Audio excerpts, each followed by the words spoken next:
আল্লাহ পাকের নেক বান্দী মারিয়াম আলাইহিস সালাম দেখেন একজন আজনবী অপরিচিত পুরুষ মানুষ। ও আমার ভাইজানেরা, আল্লাহ পাকের নেক বান্দী মারিয়াম আলাইহিস সালাম বাইতুল লাহমের খানিকটা আগে এমন ইবাদতের জায়গায় একজন আজনবী অপরিচিত পুরুষ মানুষকে দেখে মারিয়াম আলাইহিস সালাম স্বাভাবিকভাবে একজন মহিলা হওয়ার পর তিনি ঘাবড়ে গেলেন। তিনি বললেন, কে তুমি? মা ইসমুকা, তোমার নাম কি? মান আনতা, কে তুমি? এ সময় মারিয়াম আলাইহিস সালাতু সালাম বললেন, তুমি আল্লাহকে ভয় করো, কারণ এখানে আমি একা, এখানে কিভাবে তুমি আসলে, এখানে কিভাবে তোমার আগমন হলো? আমার ভাইজানেরা, এ সময় যিনি গিয়েছিলেন উনি দুনিয়ার কোনো মানুষ নন।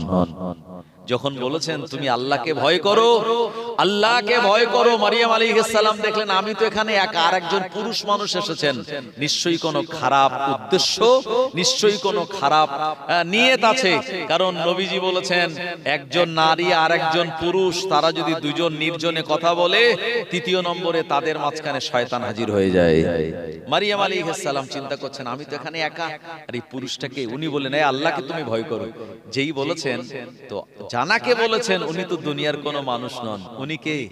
আল্লাহ পাকের একজন বড় ফারিস্তা, জানাকে আল্লাহ নূর দিয়ে বানিয়েছেন, যিনি ছেলেও নন মেয়েও নন, জানার যৌবন ক্ষমতা নাই, জানার পেটে ক্ষুধা নাই, জানার হিংসা নাই, জানার অহংকার নাই, জানার রিয়া নাই, তানার তাকাব্বুরি নাই, তানার সন্তানাদি নাই, তানার আব্বাও নাই, তানার মাও নাই।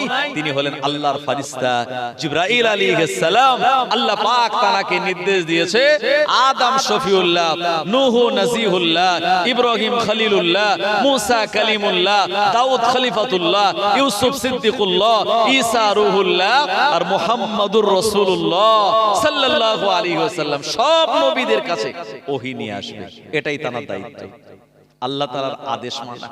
তো যখন বলেছেন তুমি আল্লাহকে ভয় করো, তো জিবরাইল আলাইহিস সালাম উনি তো একজন ফারিস্তা, মানুষের আকৃতি নিয়ে গিয়েছেন, উনি তখন নিজের পরিচয় দিয়েছেন, ওগো আল্লাহর বান্দি, ও আল্লাহর বান্দি, না না না, আমি দুনিয়ার কোনো মানুষ নই, আল্লাহ তাআলার পক্ষ থেকে আমি প্রেরিত হয়েছি, আমি হলাম আমার আল্লাহ রাব্বুল আলামিনের একজন ফারিস্তা।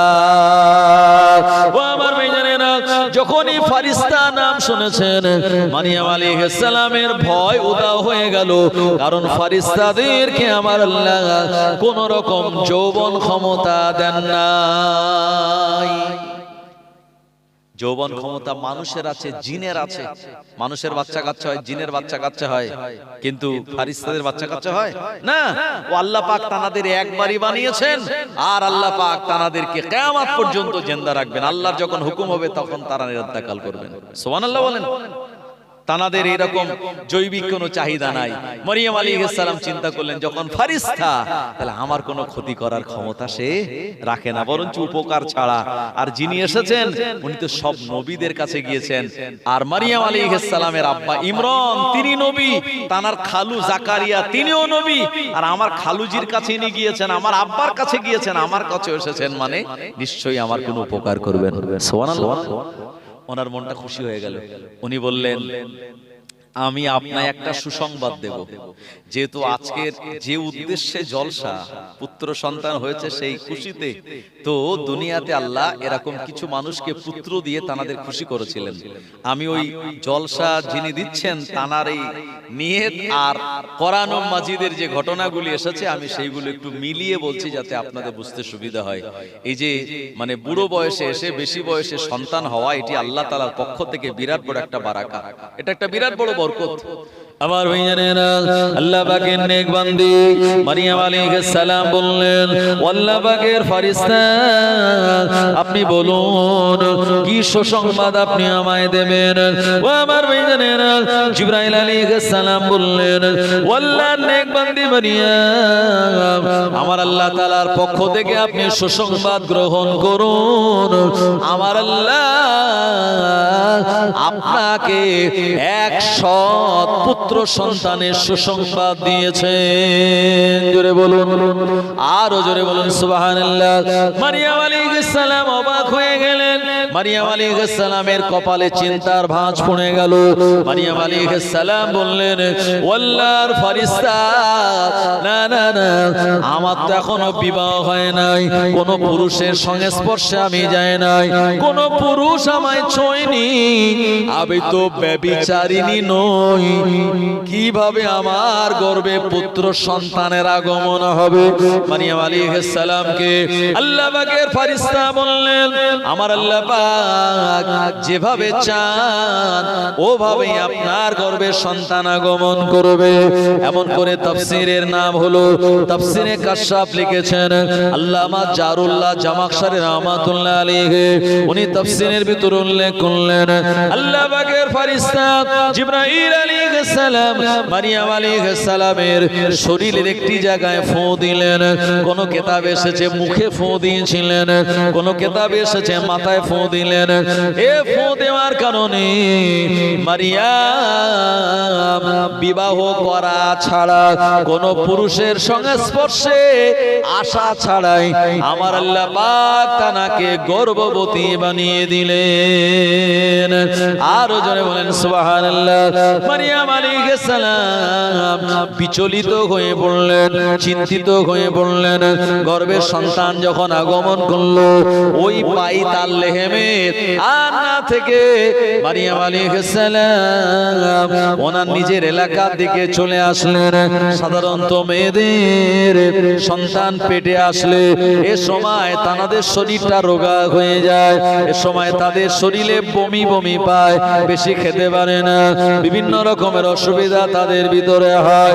ও আমার ভাইজানেরা, মারিয়াম আলাইহিস সালামের শরীরে এই লক্ষণগুলি যখন দেখা দিল, এ সময় মারিয়াম আলাইহিস সালামের সাথী সঙ্গীরা বললেন, এ মারিয়াম, তোমার চেহারা দেখে মনে হয় তোমার গর্ভের সন্তান, তুমি মা হতে চলেছো, কিন্তু না না না, তোমার তো এখনো বিবাহ হয় নাই।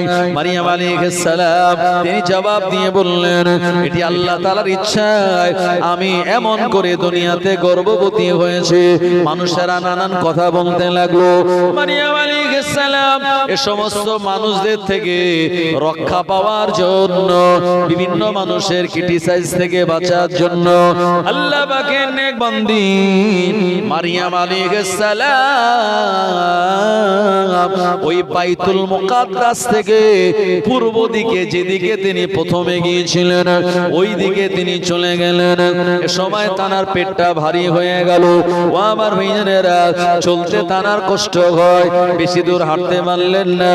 একটা সময় আল্লাহ রাব্বুল আলামিনের পক্ষ থেকে আওয়াজ দিয়ে বলা হলো, এ আমার বান্দি মারিয়াম, চিন্তা করো না আমার বান্দি, দুঃখ করো না, একটা খেজুর গাছের তলায় তুমি বসে যাও। আল্লাহ পাকের নেক বান্দি মারিয়াম আলাইহিস সালাম একটি খেজুর গাছের তলায় বসে গেলেন। আল্লাহ পাকের ফেরেশতা জিবরাইল আমিন এসে বললেন, এমন করে ফেরেশতার রূপ নিয়ে, এ মারিয়াম, আল্লাহর বান্দি, এই খেজুর গাছটা একটু নাড়া দাও, আল্লাহ পাক তোমার জন্য সুন্দর সুন্দর পাকা পাকা খেজুর দিয়ে দেবেন রিজিক হিসাবে। জোরে বলুন মারিয়াম আলাইহিস সালাম ওই খেজুর গাছটা হালকা করে তিনি নাড়া দিলেন, আর সুন্দর সুন্দর খেজুর মারিয়াম আলাইহিস সালামের সামনে পড়ল। মারিয়াম আলাইহিস সালাম বিসমিল্লাহ বলে খেজুরগুলি খেলেন, আর খেজুর খাওয়ার পর তার শরীরের কষ্টগুলি সব দূর হয়ে গেল। এজন্য হাদিসে এসেছে, মেয়েরা যখন গর্ভবতী হয় তাদেরকে খেজুর খাওয়াবেন। খেজুরে calcium, phosphorus, magnesium, potassium, iron, zinc কি নেই? এই যে বাচ্চা পেটে আসলে আয়রনের ট্যাবলেট দেয়, এগুলি খাওয়াবেন ঠিকই আছে। তারপরে যদি সকালবেলা খালি পেটে খেজুর খায়, শরীরে শক্তি পাবে, হ্যাঁ, গায়ে রক্ত শূন্যতা হবে না। কারণ খেজুর হলো নবীদের পছন্দনীয় খাবার। আমার ভাইয়ানেরা, খেজুরের ভিতরে বিরাট উপাদান রেখে দিয়েছেন আল্লাহ পাক। এজন্য রমজান মাস ইফতারে সর্বপ্রথম এই খেজুর দিয়ে ইফতার শুরু করতে হয় আমাদের। আমার ভাইজানেরা, সারাদিন রোজা রাখার পরে 4-5টা খেজুর খেয়ে নিলে ইফতারের পরে দেখবেন শরীর দিয়ে ঘাম বেরোচ্ছে, কথা ঠিক কিনা, আলাদা একটা এনার্জি চলে আসে। তাই খেজুর এটি আল্লাহ পাকের পক্ষ থেকে একটা বিরাট বড় নিয়ামত। মারিয়াম আলাইহিস সালাম খেজুর খেলেন, খাওয়ার পরে পানি তো দরকার, পানি কোথায় পাবেন? কিন্তু তানার আশপাশে তো আর কেউ নেই, উনি একা। এ সময় আল্লাহ পাক ফেরেশতা পাঠিয়ে বললেন, এ মারিয়াম, এ মারিয়াম, চিন্তা করো না, তোমার পায়ের দিকে তুমি তাকাও। মারিয়াম আলাইহিস সালাম একটু উঁচু পাথরের উপরে বসেছিলেন, আর পায়ের দিকে তিনি তাকালেন, দেখতে পেলেন পায়ের দিক থেকে জমিনের ভিতর থেকে অবিরত ধারায় ঝর্ণা জারি হয়ে গিয়েছে। মারিয়াম আলাইহিস সালাম ওখান থেকে হাত দিয়ে পানি নিয়ে তিনি পান করলেন, আর ওই খেজুর খেয়ে ওই জায়গাতে তিনি রইলেন। দিন যায় রাত আসে, রাত যায় দিন আসে, মারিয়াম আলাইহিস সালাম এই জায়গায় তিনি অবস্থান করেন। ও আমার ভাইয়েরা, মাঝে মাঝে মারিয়াম আলাইহিস সালাম মনে মনে দুঃখ গনেন, ও আমার আল্লাহ, আমার বিবাহ হলো না, কোন পুরুষ আমার সংস্পর্শে আসলো না, অথচ আমার সন্তান গর্ভে চলে আসলো। এই সন্তান যখন দুনিয়ায় ভূমিষ্ঠ হবে, এলাকার মানুষেরা আমায় ব্যভিচারিণী বলবে, এলাকার মানুষেরা আমায় খারাপ বলবে, আমার নামে কত সমালোচনা হবে। ও আমার আল্লাহ, আমি মারিয়াম যদি মারা যেতাম, আমি মারিয়াম যদি দুনিয়া জমিনে এই অবস্থায় আসার আগে আপনি তুলে নিতেন, আমার জন্য কতই না ভালো হতো। এই কথাটা চিন্তা করে তানার চোখ দিয়ে পানি গড়িয়ে যায়। আমার আল্লাহ ফেরেশতা পাঠিয়ে দিলেন, মারিয়াম আলাইহিস সালামের পাশে বসে তানারা সান্ত্বনা দিয়ে বললেন, হে আল্লাহর বান্দি মারিয়াম, আপনি চোখ দিয়ে পানি ফেলবেন না, আপনি দুঃখ করবেন না। এ সন্তান আগমন হওয়ার পর যে সমস্যাগুলি আপনার সামনে আসবে, ওই সমস্যার ভিতরে আমার আল্লাহ পাক আপনাকে ফেলে দেবেন না, বরঞ্চ সমস্যা থেকে বার হওয়ার রাস্তাও আমার আল্লাহ পাক তিনি করে দেবেন। কুলু ওয়াশরাবু, ও মারিয়াম তুমি খাওয়ার পান করো, খেজুর খাওয়ার পানি পান করো, এটা নিয়ে তুমি কোন রকম দুঃখ করো না। দুঃখ করো না মারিয়াম, চিন্তা করো না, তুমি এখানে থাকো আর তুমি এখানে অবস্থান গ্রহণ করো। মারিয়াম আলাইহিস সালাতু সালাম, আমার ভাইজানেরা, এই যে সান্ত্বনা পেলেন, এই সান্ত্বনা একটা বিরাট জিনিস, কথা ঠিক কিনা? মেয়েরা যখন নতুন নতুন গর্ভবতী হয়, রাতের বেলা সবাই ঘুমাচ্ছে, বাচ্চা পেটে হঠাৎ এত জোরে লাথি মারলো, তার দম বন্ধ হয়ে আসে, ঘুমাতে পারলো না, বসে আছে, দাঁড়িয়ে আছে বা ঘোরাফেরা করছে। হ্যাঁ, এ সময় তার পাশে থাকতে হয়, স্বামী হিসাবে, শাশুড়ি হিসাবে, হ্যাঁ, ননদ হিসাবে পাশে থেকে যদি সান্ত্বনা দেওয়া যায়, সে একটু কি হবে, মনটা শান্তি পাবে, তাই না? হ্যাঁ, সকালবেলা তাকে কাজ না করতে দিয়ে বরঞ্চ তার কাজের একটু সাহায্য সহযোগিতা করা, এটা হলো একটা সাদকা, এটা হলো একটা বিরাট ভালো আচরণ, যেটি আল্লাহ তাআলার কাছে পছন্দনীয়। কারণ যে মা গর্ভে সন্তান নিয়ে রাত জাগে, তাহাজ্জুদের নামাজ পড়লে যে সওয়াব, আল্লাহ পাক ওই সওয়াব ওই মায়ের আমলনামাতে দান করে দেন। জোরে বলুন সুবহানাল্লাহ। মা যখন বাচ্চাকে দুধ পান করায়, প্রতিটা দুধের ফোঁটার বিনিময়ে আল্লাহ পাক তাকে নেকি আর সওয়াব দান করে দেন। শুধু তাই নয় আমার ভাইজানেরা, বাচ্চা হওয়ার পরে বাচ্চা কান্নাকাটি করে, রাতের বেলা ঘুমাতে দেয় না, এই রাত জাগা বাচ্চাকে লালন পালনের জন্য রাত জাগাটাও আল্লাহ নফল ইবাদতের সওয়াব দিয়ে দেন। নবীজি বলেছেন, কোন মহিলা সন্তান হতে গিয়ে ডেলিভারির সময় যদি ইন্তেকাল করে, আল্লাহ পাক ওই মৃত্যুটাকে শহীদি মৃত্যু দান করে দেন। জোরে বলুন, আর একটু জোরে হবে না? আমার ভাইজানেরা, জওয়ানেরা, যুবকেরা, যে কথা বলতেছিলাম, মারিয়াম আলাইহিস সালাতু সালাম, তিনি সন্তান যখন দুনিয়ায় আসার সময় হয়ে গেল, উনি একটি খেজুর গাছের গোড়ায় যেখানে আশ্রয় নিয়েছিলেন, ওই খেজুর গাছটা ওনার জন্য আল্লাহ পাক একটা সুন্দর করে দিলেন। এই কথা বললে হবে না? আমি কিন্তু কোরআন মাজিদের 19 নম্বর সূরা, সূরা মারিয়াম থেকে বলছি, বাজে কথা আমি বলছি না, কোরআন শরীফের তাফসীর বলছি। যদি তোমরা কথা বলো তাহলে কিন্তু গুনাহ হবে। কি হবে? গুনাহ হবে। কারণ আমি কিন্তু ওই এমনি প্লেন অন্য ওয়াজ করছি না, কোরআন শরীফে এসেছে। যদি তোমাদের বিশ্বাস না হয় তাহলে এখন তো মোবাইলে কোরআন শরীফ অ্যাপ ডাউনলোড করা যায়, ওটা ডাউনলোড করে আমি বলে দিচ্ছি 19 নম্বর সূরা মারিয়াম, সূরার নাম, ওটা বাংলা একটু পড়ে দেখো আল্লাহ পাক কি বলেছেন ওখানে। এই মারিয়াম আলাইহিস সালামের ঘটনা। তাই খুব বেশি তোমাদের কষ্ট দেব না, তোমরা যারা ইয়াং যুবক এসেছো আমি তাড়াতাড়ি ছেড়ে দেব, কারণ প্রথমেই বলেছি আপনাদের পেটে ক্ষুধা আর চোখে ঘুম। এই অবস্থায় বেশি বলবো না, অল্প বলবো। তবে যেটা বলছি এটা কিন্তু মহান আল্লাহ রাব্বুল আলামিন তিনি কোরআন মাজিদে জিকির করেছেন, আমাদেরকে শুনিয়েছেন। আর কোরআন মাজিদ আমাদেরকে আল্লাহ পাক শুনিয়েছেন, উদউ ইলা সাবিলি রাব্বিকা বিল হিকমাতি ওয়াল মাউইজাতিল হাসানা। উদউ মানে মানুষকে আহ্বান করো, ইলা মানে দিকে, সাবিল মানে হলো রাস্তা। তোমরা মানুষকে আল্লাহর রাস্তার দিকে আহ্বান করো দুটো পন্থায়, একটা হলো বিল হিকমা, একটা হলো জ্ঞান বিজ্ঞান দ্বারা, আর দ্বিতীয় নম্বর হলো ওয়াল মাউইজাতিল হাসানা, সেটি হলো উত্তমতম ঘটনাবলী আল্লাহ পাক কোরআন মাজিদে রেখেছেন। এগুলি যখন মানুষকে বলা হবে তখন তারা আল্লাহর দিকে, দ্বীনের দিকে চলে আসবে। জোরে বলুন সুবহানাল্লাহ।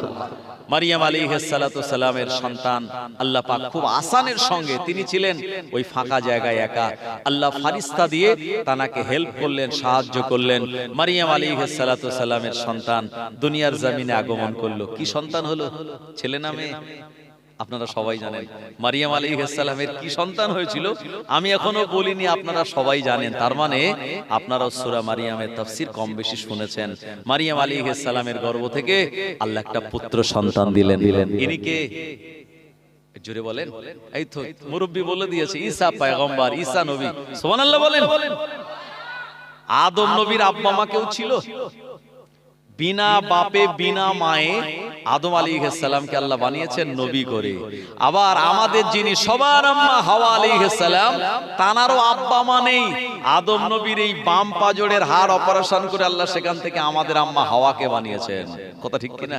এইজন্য কথায় একটা আছে না, বললো মেয়েরা বেঁকা হাড়ের তৈরি। কথাটা কিন্তু পুরো মিথ্যা না, কথাটা সত্যি কথা। একবার বেঁকে গেলে সোজা করা বিপদ আছে, আর যদি সোজা করে চালাতে পারেন আপনার যদি হিকমত আর বুদ্ধি দিয়ে, তাহলে সহজে তারা বেঁকবে না। কথা ঠিক কিনা? কারণ নারী জাতিরা অনেক ধৈর্যশীল। কারণ সন্তান যেভাবে তারা পেটে রাখে, 2.5 বছর ধরে তারা দুধ পান করা, এটা যদি কোনো পুরুষের করতে হতো তাহলে দেখা যেত সন্তান পেটের থেকে বের হলে ঠ্যাং ধরে এক আছাড় মারতো। বললো তুই রাত্রিবেলা ঘুমাতে দিয়েছিস, সারাক্ষণ খালি লাথি আর লাথি মেরেছিস। আর মায়েরা কি করে বাচ্চা হলে, হ্যাঁ একবার তাকে দেখালে জান ভরে চুমা খায় নাই, এই 10 মাসের কষ্ট তার সব ভুল হয়ে যায়। জোরে বলুন বলুন বলুন। এই জন্য কলিজা ছেঁড়া সন্তান এরা যদি ছোটবেলায় ইন্তেকাল করে, নবীজি বলেছেন ওই আব্বা মা ভাগ্যবান যাদের ছোটবেলায় সন্তান ইন্তেকাল করেছে। ওই সন্তান ইন্তেকাল করার জন্য আল্লাহ পাক ওই সন্তানের উসিলায় তাদের জান্নাত দিয়ে দেবে। সুবহানাল্লাহ। আবার ভাইজানেরা, ও নবীর উম্মতেরা, কিয়ামতের মহা ময়দানে এই মাসুম বাচ্চাগুলি তারা উঠবে, আমার আল্লাহকে বলবেন, ও রব্বুল আলামিন আল্লাহ, মায়ের গর্ভ থেকে আমি দুনিয়ার জমিনে যেতে পারিনি, মায়ের গর্ভে আমার ইন্তেকাল হয়ে গিয়েছিল, কিংবা দুনিয়াতে গিয়ে 2 মাস 4 মাস থাকার পর বিদায় নিয়েছিলাম। ও আমার আল্লাহ, আমার ওই আব্বা মায়ের সঙ্গে আমার তেমন আদর যত্ন মোলাকাত হয় নাই।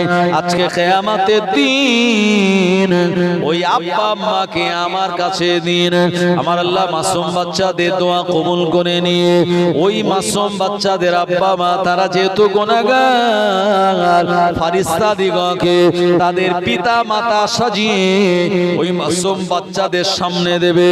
কিন্তু এ বাচ্চাগুলি ফারিস্তাদের নিজেদের আব্বা আম্মার মতো চেহারা দেখে এরা দৌড়ে তারা কোলে উঠে পড়বে। কোলে উঠে পড়ার পর কলিজা শুকে বুঝতে পেরে যাবে এরা আমাদের অরিজিনাল আব্বা মা নয়। আমার আল্লাহকে বলবে, আল্লাহ দুনিয়ায় যে মায়ের গর্ভে ছিলাম, যে পিতার ঔরসে দুনিয়ায় গিয়েছিলাম, ওই আব্বা মাকে আপনি দিন। ওই আব্বা মা গুনাহগার হওয়ার জন্য তারা জাহান্নামে চলে যাবে। কিন্তু মাসুম বাচ্চাগুলি বারবার আল্লাহর কাছে ফরিয়াদ করে বলবে, আল্লাহ মায়ের আদর যত্ন বেশি দিন পাই না, আব্বার আদর যত্ন পাইনি, আল্লাহ কিয়ামতের দিন আজকে বঞ্চিত মাহরুম করবেন না। আমার আল্লাহ পাক এ মাসুম বাচ্চাদের দোয়া কবুল করে নিয়ে ওই বাচ্চাদের অরিজিনাল আব্বা আম্মাকে তাদের সামনে দিয়ে দেবে। অরিজিনাল আব্বা আম্মা কিয়ামতের দিন পেয়ে তারা খুশিতে বাগে বাগ হয়ে যাবে। এ বাচ্চাগুলি আব্বা আম্মার মুখে চুমা দেবে। আব্বা আম্মা তারাও বাচ্চাদের দুনিয়ায় হারিয়ে কত সন্তান হারা তারা ছিল কত বছর, এ সন্তানগুলি পেয়ে অন্তরটা তাদের খুশিতে বাগে বাগ হয়ে যাবে। আমার আল্লাহর ফেরেশতা বলবেন, এ শিশুরা বাচ্চারা নেমে যাও, তোমার আব্বা আম্মা গুনাহগার, তারা জাহান্নামে যাবে। এই মাসুম বাচ্চাগুলি বলবে, ও আমার আল্লাহ, না না না, আমার আব্বা আম্মাকে জাহান্নামে দেবেন না। আল্লাহ যদি জাহান্নামে দিতেই হয় আমরাও জাহান্নামে যাব, কিন্তু আব্বা মাকে ছাড়ব না। আমার আল্লাহ মাসুম বাচ্চাদের জাহান্নামে দেবেন না। এ বাচ্চাদের দোয়া কবুল করে নিয়ে ওই গুনাহগার আব্বা মায়ের জীবনের গুনাহ মাফ করে দিয়ে ওই মাসুম বাচ্চাদের ওসিলায় দয়ার জান্নাতটুকু দান করে দেবে। আরো জোরে বলেন। তাই ছোটবেলায় সন্তান ইন্তেকাল করেছে মানে আপনার জান্নাতে যাওয়ার একটা রাস্তা অলরেডি তৈরি হয়ে গেছে। অনেক মা কাঁদে, আল্লাহ তুমি কি কানা, নাউজুবিল্লাহ, এত দুনিয়ায় বাচ্চা রয়েছে কারণ নিলে না, আমার সন্তানটা নিলে। আল্লাহ ভালোবাসে বলি আপনার জান্নাতে যাওয়ার একটা রাস্তা আগে ভাগে তৈরি করে দিয়েছে। জোরে বলুন সুবহানাল্লাহ। মারিয়াম আলাইহিস সালাতু সালামের সন্তান হয়ে গেল। এবারে তিনি এই সন্তানকে কোলে করে নিয়ে কতদিন ওই খেজুর গাছের তলায় থাকবেন, কারণ মরুভূমির ময়দান আপনারা জানেন, সেই মরুভূমিতে রাতের বেলা ঠান্ডা, দিনের বেলা গরম, আবার মাঝে মাঝে মরু ঝড় হয়, মাঝে মাঝে আসমান থেকে পানি হয়। সুতরাং একটা মাসুম বাচ্চার নিরাপত্তা আছে। এই বাচ্চাটাকে কোলে করে নিয়ে মারিয়াম আলাইহিস সালাতু সালাম তিনি খুব চিন্তিত অবস্থায় আসতেছেন আর মনে মনে চিন্তা করছেন, আল্লাহ এখন মানুষেরা তো আমায় অনেক কথা জিজ্ঞেস করবে, এ মারিয়াম বাচ্চা কি করে আসলো তোমার গর্ভে, কি করে পেলে, কোথা থেকে আসলো, নানান কথা। আল্লাহ আমি কি জবাব দেব? আল্লাহ আমার আল্লাহ রাব্বুল আলামিন ফেরেশতা দিয়ে মারিয়াম আলাইহিস সালামকে শুনিয়ে দিলেন, হে মারিয়াম তুমি যখন তোমার এলাকা বাইতুল মুকাদ্দাস মানে ফিলিস্তিনে চলে যাবে, তোমার সন্তান দেখে মানুষেরা নানান কথাবার্তা বলবে। তারা বলবে, মারিয়াম তোমার আব্বা তো নবী, তোমার খালুও নবী, কিন্তু তোমার এমন অবস্থা কেন, এখনো তোমার বিয়ে শাদী হয় নাই, এমন সন্তানের আগমন, নানান কথা তারা তোমায় শোনাবে। এ মারিয়াম আমি আল্লাহ তোমায় বলে দিলাম, ওদের কোনো কথার জবাব তুমি দেবে না, তুমি ইতিকাফের নিয়াত করবে, মৌনতা অবলম্বন করবে। হাদিসে এসেছে, মান সাকাতা নাজা ফামান নাজা, যে ব্যক্তি চুপ থাকলো সে নাজাত পেয়ে গেল। মারিয়াম আলাইহিস সালাতু সালামকে অনেকে প্রশ্ন করবেই, আল্লাহ পাক শিখিয়ে দিলেন তুমি জবান খুলবে না, আর তুমি জবান না খুলে বলবে আমি মৌনতা অবলম্বন করেছি, ইতিকাফ করেছি, আমি কিছু বলবো না। কে বলবে? বলল যা বলবে ওই কোলের বাচ্চাটা বলবে। মারিয়াম আলাইহিস সালাম তিনি ওই বাচ্চাটাকে কোলে করে নিয়ে, ঈসা ইবনে মারিয়ামকে কোলে করে নিয়ে বাইতুল মুকাদ্দাসের পাশে এসেছেন। যখন এসেছেন দেখেন এই মারিয়ামের কওমের লোকেরা কি বলছে, ওরা বলছে, ইয়া উখতা হারুন মাকানা আবুকি আমরা সাওই ওয়া মা কানাত উম্মুকি বাগিয়ান। হে হারুন পত্নী, মানে হারুন আলাইহিস সালামের সম্পর্কে তিনি আত্মীয় হতেন, যে তোমার পিতা অসৎ ব্যক্তি ছিল না, তোমার মাতাও ছিল না ব্যভিচারিণী, কিন্তু তোমার এই অবস্থা কেন? তার আরো বলল যে মারিয়াম আমরা তোমার থেকে এটা ইশারা চাইনি যে তুমি এরকম একটা কাজ করবে। ভাই সমাজে কেউ যদি অবিবাহিত হওয়ার পরে তার সন্তান হয়, সমাজের লোক মেনে নেবে? জোরে বলেন। নানান রকম দোষ তাকে দেবে কি দেবে না? মারিয়াম আলাইহিস সালামকে দিতে লাগলো। আর আল্লাহ পাক তো শিখিয়ে দিয়েছে তুমি জবান খুলবে না, কোনো জবাব দেবে না। মারিয়াম আলাইহিস সালাম তিনি কি করলেন? হাতের ইশারা করলেন। আর এই সময় মারিয়াম আলাইহিস সালাম তাফসীরের ভিতরে এসে উনি বাচ্চাটাকে নিয়ে ওই বাইতুল মুকাদ্দাসের একটা পাথরের উপরে গিয়ে বসলেন। বসেছেন যখন, আর মাসুম বাচ্চাটা মায়ের একদম কোলের ভিতরে গিয়ে মায়ের স্তনের দুধটা খাচ্ছে। সুবহানাল্লাহ। আর এরা তখন নানান কথা মারিয়াম আলাইহিস সালামকে ঘিরে ধরে নানান কথা বলছে, মারিয়াম আলাইহিস সালামের জবান বন্ধ। এ সময় মারিয়াম আলাইহিস সালাম তিনি কি করেছেন? ফাআশারাত ইলাইহি, তিনি হাত দিয়ে ইশারা করেছেন নিজের কোলের সন্তানের দিকে, বললেন যে আমি বলবো না, আমার ব্যাপারে যা বলবে আমার সন্তান বলবে। উনি জবানে বলেন, ইশারা করেছেন।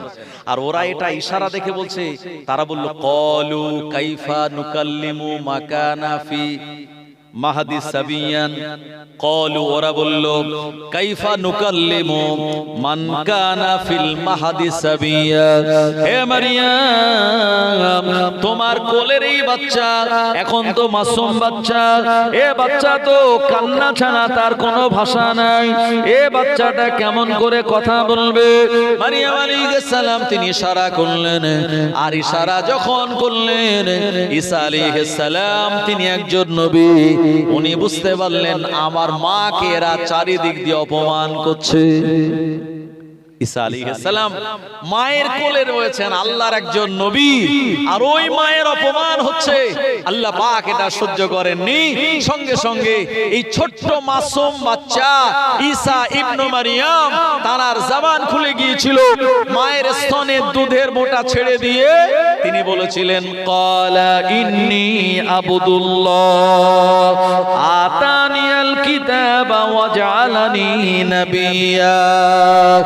আর ঈসা ইবনে মারিয়াম তিনি বললেন ক্বালা ইন্নী আব্দুল্লাহ, আমি হলাম আমার আল্লাহর বান্দা, আমি হলাম এই দুনিয়া জমিনে আমার আল্লাহর বান্দা, শুধু বান্দা নয় ওয়া আব্দুল্লাহ ওয়া আতানিয়াল কিতাব, আমাকে কিতাব দেওয়া হয়েছে, ওয়া জাআলানি নাবিয়্যা, এবং এই এলাকার গোত্রের জন্য আল্লাহ পাক আমাকে নবী নির্বাচিত করেছেন। জোরে বলুন। এটা সূরা মারিয়ামের 30 নম্বর আয়াত। ওই 30 নম্বর আয়াতে ঈসা ইবনে মারিয়াম বলছেন ক্বালা ইন্নী আব্দুল্লাহ আতানিয়াল কিতাবা ওয়া জাআলানি নাবিয়্যা। এই কথা যেই বলে দিয়েছে সবাই অবাক হয়ে গেল, বলে আরে এই ছোট মাসুম বাচ্চা কথা বলে দিয়েছে। বলল এই বাচ্চাটা যাতাই বাচ্চা না, ইনি তো নবী, আর তার উপরে কিতাব আসবে। এই কিতাবের নাম কি? ইনজিল। ঈসা নবীর কাছে যে কিতাব এসেছিল এই কিতাবের নাম কি? জোরে বলুন। ইনজিল। দাউদ নবীর কাছে যে কিতাব এসেছিল কিতাবের নাম কি? জবুর। আর মুসা নবীর কাছে এসেছিল তাওরাত, আর আমাদের নবীর কাছে কোরআন। তাই চারজন নবীর কাছে বড় বড় কিতাব ইনজিল, তাওরাত, জবুর ও কোরআনুম মাজিদ। ঈসা ইবনে মারিয়ামের কাছে আল্লাহ পাক এই ইনজিল নামক কিতাব দিয়েছিলেন। ওরা তখন বুঝে গেল, ওরা চমকে গেল। ওরা বলে এই মারিয়ামকে আমরা ব্যভিচারিণী বলছি, মারিয়ামকে আমরা জাতা দোষ দিচ্ছি, এই মাসুম বাচ্চা কথা বলে দিয়েছে যেটা বিনা বাপে বিনা কোন পুরুষের সংস্পর্শে এসে ইনি আল্লাহর বান্দা, শুধু বান্দা নন আল্লাহর নবী, শুধু নবী নন তার উপরে আসমানি কিতাবও আসবে। ওরা ভয় পেয়ে চমকে গেল। আর ঈসা আলাইহিস সালাতু সালাম মায়ের সতীত্বের প্রমাণ দিলেন যে আমার মা ব্যভিচারিণী করেনি। আমার আল্লাহ যেমন বিনা পিতায় বিনা মাথায় আদম নবীকে বানাতে পারে, আর আমি ঈসা আল্লাহ পাক আমায় শুধু মায়ের গর্ভ থেকে কোন পুরুষের সংস্পর্শ ছাড়াই আল্লাহ দুনিয়াতে আমায় পাঠিয়ে দিয়েছে। জোরে বলুন সুবহানাল্লাহ। ওরা ঈসা আলাইহিস সালামের আম্মাকে আর অপমান করেনি।